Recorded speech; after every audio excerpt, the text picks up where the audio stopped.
Eh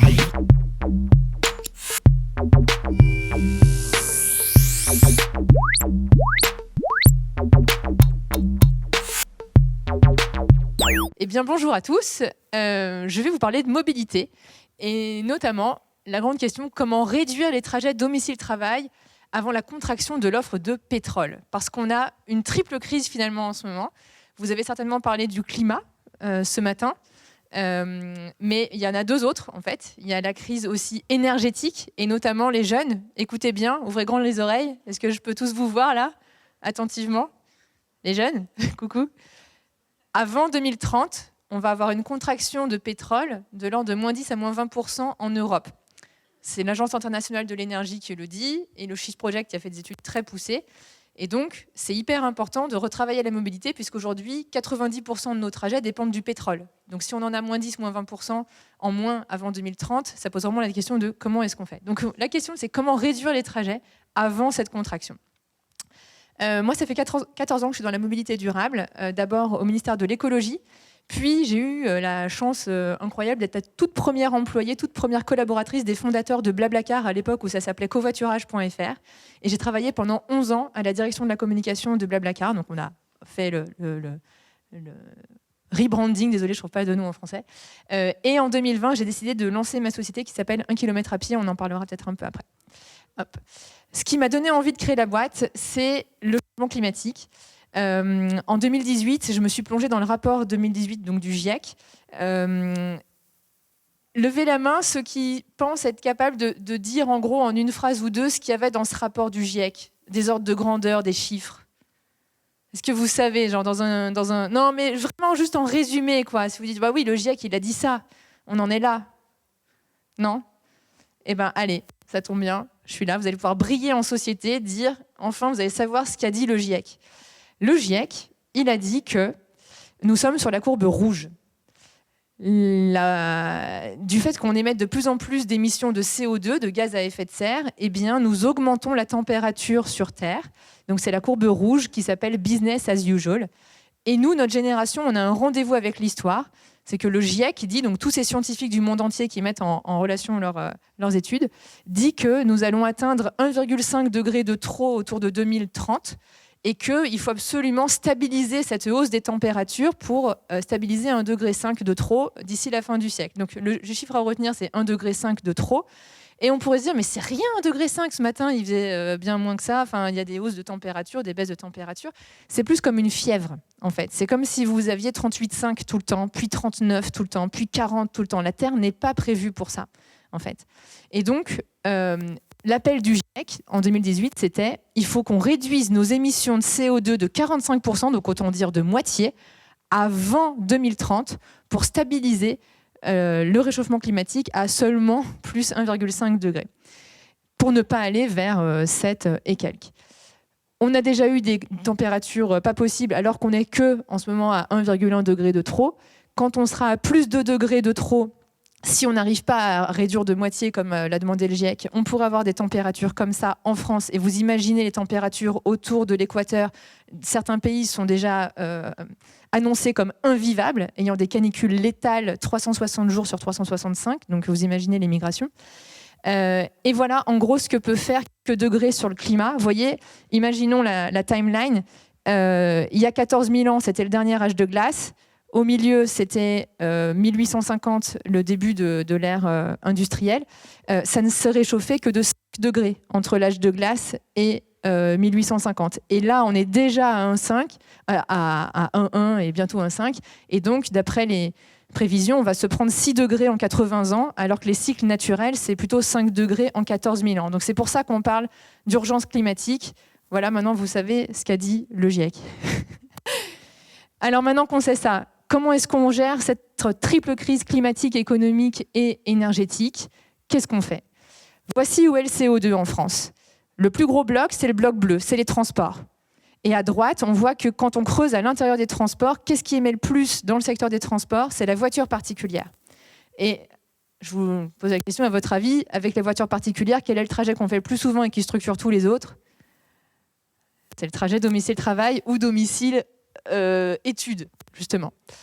Donc ça, c'était à l'échelle d'un pays, c'est la voiture qui émet le plus, mais aussi à l'échelle individuelle.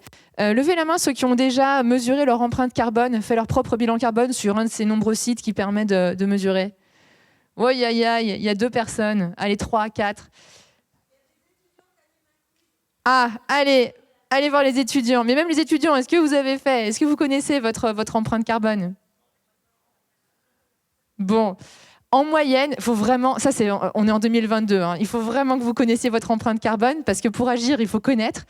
Donc, ce qui pèse le plus dans l'empreinte carbone d'un Français, qui pèse en moyenne 10 tonnes, c'est facile, 10 tonnes, eh bien, c'est la voiture. Et sachant que le GIEC, ce qu'il dit, c'est que pour réussir la baisse drastique de moitié des émissions de CO2, vous vous rappelez, il demande de baisser de 45%, eh bien, il faut que chaque humain sur Terre pèse combien de tonnes de CO2 par an? 2. L'autre chiffre à retenir. Donc maintenant, on va voir vite fait dans la mobilité comment est-ce qu'on peut passer à 2 tonnes. Voilà le problème des trajets domicile-travail. C'est qu'il y a un tiers des gens qui font un trajet court, vous voyez, de 0 à 5 km. Donc ça, on pourrait se dire, c'est formidable, c'est des trajets qu'on pourrait faire à vélo. Et c'est vrai que tous ceux qui sont dans cette catégorie, alors il n'y a pas forcément de piste cyclable tout de suite, vous pouvez regarder sur GeoVélo s'il n'y a pas des alternatives, mais c'est les trajets courts. Ensuite, il y a les trajets de 5 à 10, pour les sportifs aussi, peut-être faisable. Et il y a surtout les trajets de plus de 10 km. Ça, c'est en nombre de trajets. C'est en effectif, 35% des trajets. Maintenant, on va regarder une autre vision. C'est les mêmes trajets, mais on décompose en kilomètres. On va regarder le nombre de kilomètres qui sont faits ici et le nombre de kilomètres qui sont faits là. Boum.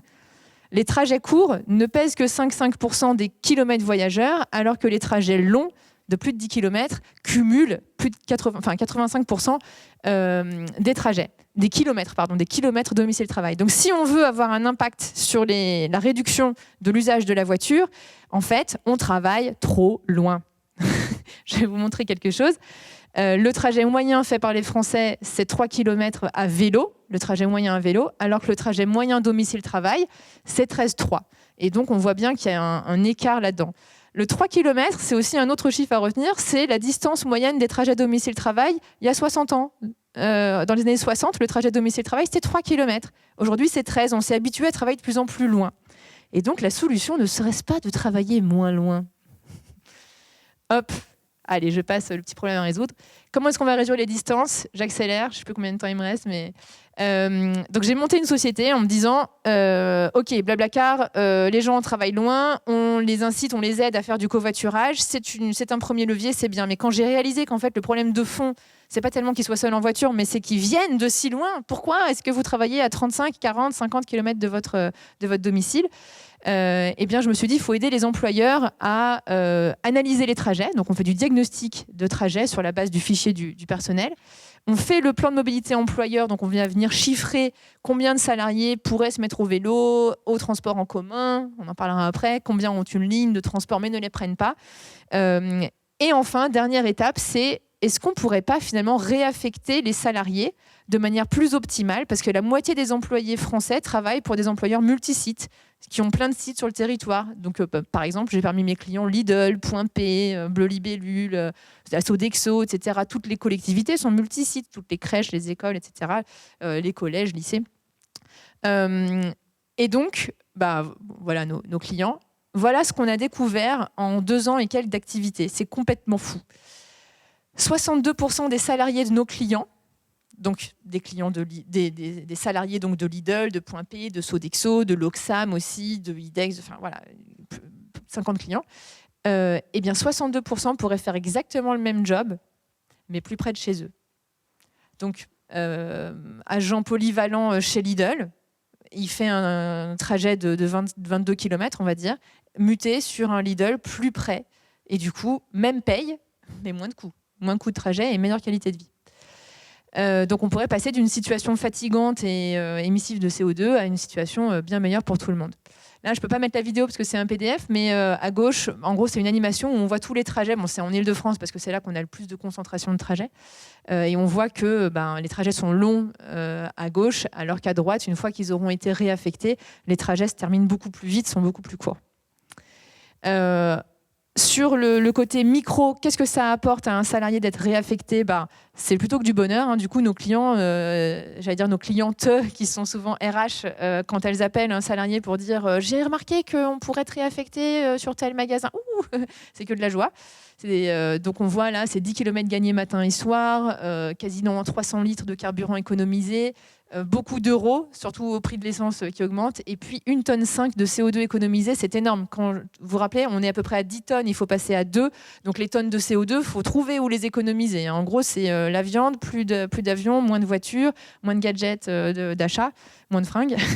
Et donc, du coup, 1,5 tonne économisée, c'est beaucoup.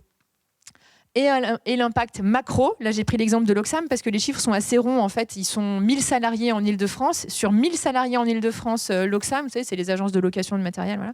Il y en a 740 qui ont un Oxam plus près de chez eux, mais pas forcément un poste égal, c'est pas forcément les mêmes machines. Mais parmi eux, il y en a 250 qui ont exactement le même poste à poste égal, même machine sur le Loxam plus près de chez eux.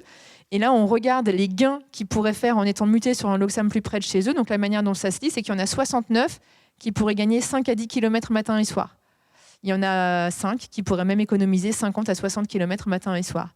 En médiane, c'est 11 km de gagné matin et soir, donc 22 km économisés sur un jour. C'est énorme en termes d'économie. Et puis, du coup, de la qualité de vie aussi, 17 minutes, 0,7 tonnes. Et en termes de mobilité durable, tout à l'heure, je vous parlais du vélo qui était pour les petites distances. Regardez, les 250, avant qu'on les réaffecte, il n'y en avait que 19 qui étaient à moins de 6 km. Donc, il n'y en avait que 19 qui pouvaient faire un trajet à vélo de moins d'une demi-heure, en gros, 25 minutes. Post-réaffectation, une fois qu'ils seront sur le Loxam plus près de chez eux, ils seront 153 à être à distance potentiellement cyclable s'il y a de la piste, etc. En gros, c'est la même chose. Et en national, parce que là, ce qu'on fait pour quelques employeurs, parce que j'en suis qu'au début de l'aventure, quel est le potentiel de ça en France ? Donc 45% des actifs travaillent pour des employeurs multisites. Donc vous reconnaissez des logos, c'est en général des employeurs assez connus. Et donc il y a aussi les collectivités et les services publics. Et peu d'actifs, parce qu'on pourrait se dire oui, mais de toute façon, ça ne sert à rien de s'embêter avec ça. Les gens vont faire de plus en plus de télétravail. Et c'est vrai, mais le télétravail, c'est qu'un quart des actifs. Et c'est dans ce quart d'actifs que le télétravail a boomé. Était assez rare avant, genre 1-2 jours par mois, en demandant, avec une bonne excuse, du genre parce que j'ai un plombier qui doit passer, à maintenant 2-3 jours par semaine sans problème. Mais c'est toujours au sein de ces gens qui ont un métier éligible au télétravail.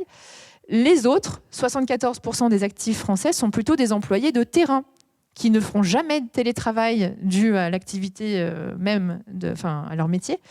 Et donc, ceux-là sont contraints de faire leur trajet domicile-travail tous les jours.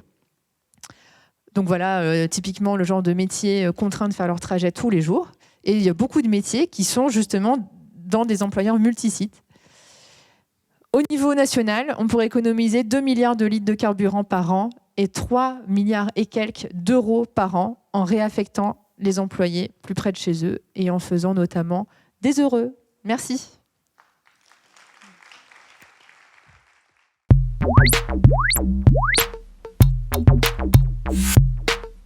Hey.